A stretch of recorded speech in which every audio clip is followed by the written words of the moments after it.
Thank you very much.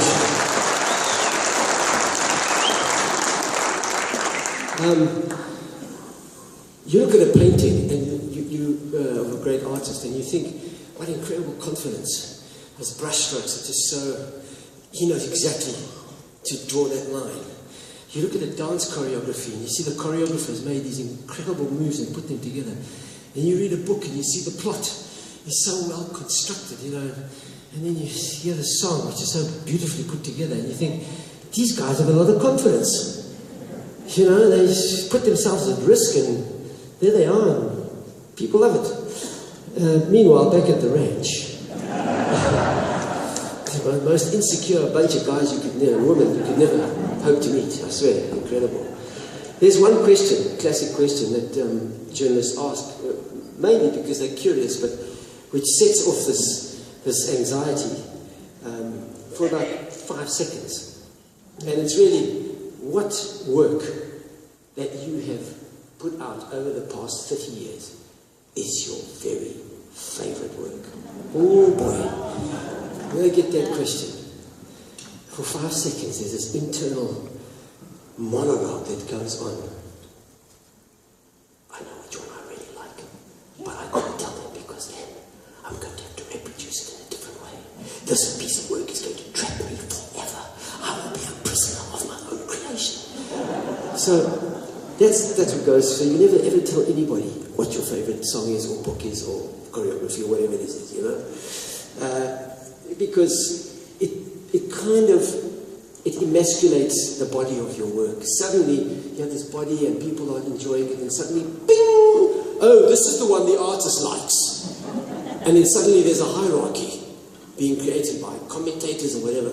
So you don't want to do that. But I can tell you that without a shadow of a doubt, which is my favorite song.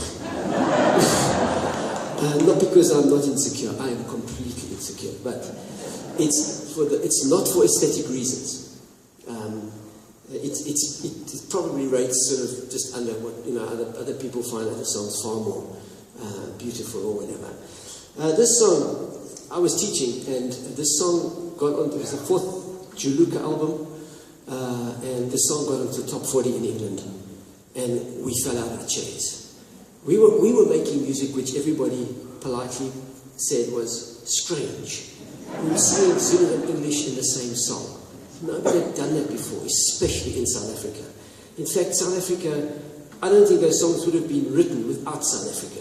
Because South Africa, with its laws of cultural segregation, its Separate Amenities Act, and Group Areas Act, and all the separation that we went through, people became curious about what's going on the other side.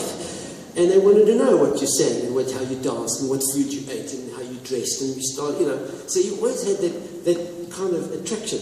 So the point is that when we made this music, it was in that kind of separate boxishness of the country, and people couldn't deal with it. But this particular song got into the top 40, and other musicians who also thought our music was weird. Also, they said, what? That song got into the top 40 in England? Wow. Shows you the top 40 was in a bad state.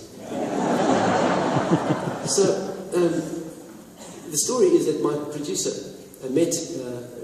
we went to Midem, where the Cannes Film Festival is, and this is like the independent labels, little record companies. Hundreds of them meet in these little kiosks next to each other for days, and they play music to each other, and then they license the music they like to these other people, and they make deals. And Hilton was there in his kiosk, and he was playing this particular song, and the chap walked past, and he said, play that again. And he played, he says, I kind of like that. Let me I'll go to my hotel room, I'll let you know in the morning. And in the morning they signed a deal. Hilton was over the moon. And he phoned me, he said, signed a deal. I said, you're joking? He said, yep. He says, you won't believe what the record companies call in England. I said, what? He said, Safari Music. I said, okay. This chap was a very tough Cockney bulldog coming from, you know, the East End of London. He struggled his way through the music industry. And he was the most unlikely candidate to like my music. And Hilton said to him, well, why did you know, what was it about the song that you like? He said, well, you know, this little Englishman singing in the distance, surrounded by hundreds of Zulus. And he was just there, and I thought, I'll give a little bugger a hand. So we got this deal, and it launched my first band. And I went to see the head of my department, and I said, in a polite way, see ya. And became a full-time musician. And the Juluka toured America and Canada and Europe for about 3 years, and then we brought that project to an end, and then we launched Savuka, and I wrote a whole bunch of songs for that project, which were kind of different in a way to what the Juluka project was. And Hilton said, let's re-record that song. And I was outraged. I said, I have already painted that painting. How can I repaint it? It's done. And it comes from another band and another thing. This is a new thing. How can we... It's like a leak. It's leaking into my new project. So he said, we'll do that at the end. We'll just experiment and see what happens. So we finished the album, and then we re-recorded this against my will and my wishes. And it went to #1 in France, Switzerland, and Belgium, and launched my second band. So I have a very, very close relationship with this song, because, ladies and gentlemen, I would not be here without it tonight.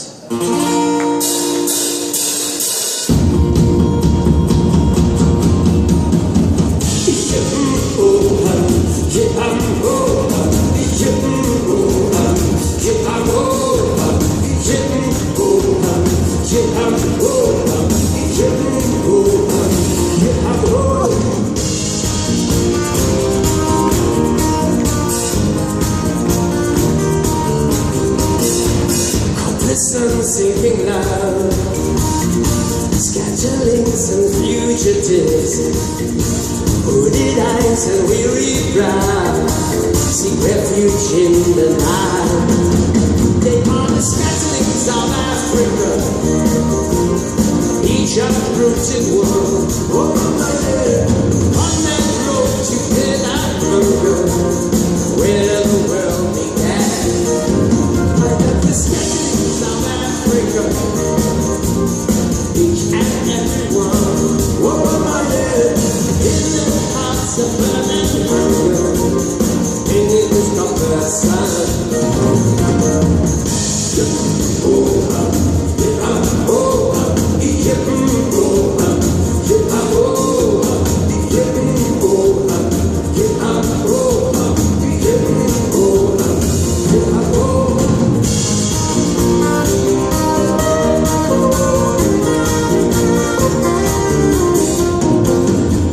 Bones from old river, echoes of the very first cry. Who made me hear and why? Beneath this copper sun, every melody,